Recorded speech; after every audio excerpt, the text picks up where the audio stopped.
in the Strip. Jan Egeland is the Secretary General of the Norwegian Refugee Council, and he joins me now. Jan, really appreciate your time with us today. Now, come September, we will see more and more countries, in particular in the West, of course, Australia included, recognize the state of Palestine at the UN General Assembly. Will that make any difference to the humanitarian situation on the ground in Gaza? Not necessarily the humanitarian situation at all, but it will give encouragement to the Palestinians. Very glad Australia took this step after Norway, Spain and Ireland did it much earlier. The vast majority of countries in the world have recognized Palestine, but there is no Palestine born because other countries recognize it. There has to be actions on the ground, in the field. It's not just UNWRA that is not having access to Gaza. Norwegian Refugee Council and 100 other organizations have not gotten in a single truck since March. Those trucks who come in from some of the UN agencies are routinely now looted because Israel bombed to pieces the civilian Palestinian police, whereas they have done nothing with the mafia-style gangs that loot trucks. On top of that, they have just started these hunger games, which is called the Gaza Humanitarian Foundation, which are some centers in the south where people have to run for the food, and some are shot as they rush to get food. On the West Bank, there is, as you just reported, increased settlements, completely illegal under international law, and part of an occupation that has gone on forever. So I hope Australia and all of these other countries will also follow up with action. Yes. Now, your organization does have dozens of people on the ground in Gaza. Can you tell us a bit about their experience right now in terms of what the situation is on the ground there? Yeah, I was with them myself twice since the 7th of October and Hamas's horrors massacring defenseless Israelis on that date. Since then, it's been an endless nightmare for completely innocent Palestinian women and children on the ground, including my own colleagues. Some of them have fled up to 12 times. From their own house that was destroyed to the uncle's house that was destroyed to another relative's home that was also destroyed to a tent that was destroyed and then to living out in the open.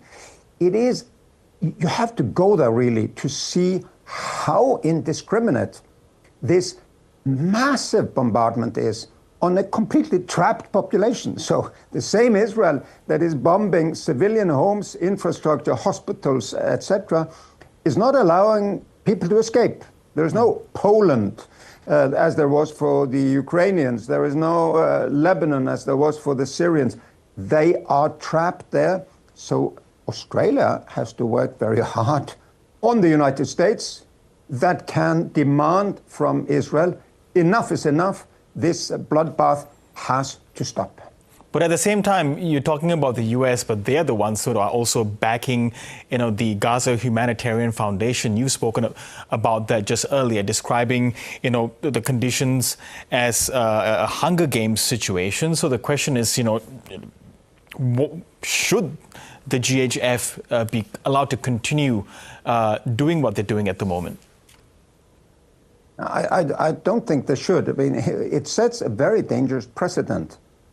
If one party militarizes aid, controls aid as part of a military and political strategy, it's a danger to humanity as we have known it for 100 years. Humanitarian aid is supposed to be independent, neutral, and impartial. Go to those in greatest needs only. So if you put up boxes in an area and watch it at gunpoint and say, can we now rush, you go, Of course, it will be the strongest people who get the aid, not the widow that is disabled with 5 children, whom we gave aid to directly up until March when there was a ceasefire. So I think the action is very clear from Australia and others. We have to demand things on the ground for people who are dying now. Some are starving to death today. Yes. Jan, I do have to ask you as well, from your experience, has Hamas also been a hindrance to aid being distributed to Gazans? Well, Hamas has endless sins on their record. And worst of all, the massacres in Israel on the 7th of October, and then they should never be forgotten. They haven't done much to facilitate our aid, but it's not them who are blocking the borders. It's not them who are blocking our aid. They have not interfered in any of the distributions of the Norwegian Refugee Council. In 2015, they tried to interfere with us. We froze all work. They invaded our offices. We continued to freeze our work, and then they yielded, and since they haven't interfered in our work at all. Yes. Now, if Israel goes ahead with its current plans to embark on a complete takeover of Gaza, what do you foresee happening as far as the welfare of Gaza's most vulnerable people is concerned? I think it could become even worse, or rather this free fall into famine will just accelerate. However, many of the Gazans say, I mean, can it really get worse? In many ways, this is most self-destructive for Israel themselves. I mean, what would they have left? The Republican Party in the United States, and then the rest of the world will see that they are now outlaws collectively. It's not good for Israel. I've been a friend of Israel now ever since the Oslo Accords in the 1990s. I've never seen a nation, and a regime rather, extreme government, do so much to destroy their own image and to destroy their own moral high ground, which was there on the 7th of October and 8th of October, when we all saw how they were attacked by the violence of Hamas. Yes. Jan, you were Norway's deputy foreign minister at that time, one of the few officials who oversaw the signing of the Oslo Accords. What are your feelings now seeing what that you are seeing, given how hopeful things were looking 30 years ago? Yeah, it's heartbreaking, really. When we had the Oslo Accord announced to the world by the Rabin government, Yitzhak Rabin, an Israeli war hero. He was the prime minister. Yasser Arafat was the united leader for really the vast majority of the Palestinians.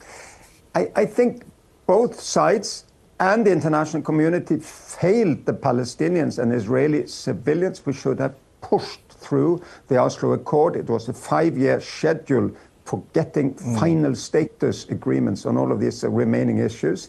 Now it's much more difficult, in part because there are much more illegal Israeli settlements. Palestinians are much more split. Hamas and PLO are not our enemies. I mean, it's more difficult now, but it's not hopeless. We need the world to push the parties, the two peoples, to make peace. They are incapable now of doing it themselves. Yes, so my last question before we end, Jan, is, what are your hopes for that scenario to happen, even in the current climax? Well, they say the night is at its darkest just before daybreak, and I hope this is the bottom, really, that the United States will understand that it has to lead on this. That is the only country that can force the stronger party, which is Israel, to do anything, really. And then you have the Arab world pushing the Palestinians to come with some kind of technocratic governance that could be the counterpart to an Israel that understands they cannot continue to break international law systematically it will come to haunt them, and it will come to nothing good for Israel. That's the outcome, really. Israel, United States leading with the European Union and Australia on Israel, and then the Arab countries on the Palestinians. Let's hope that could make a difference. Okay, Jan Egeland, we really do appreciate your time with us today. Thank you so much. Thank you.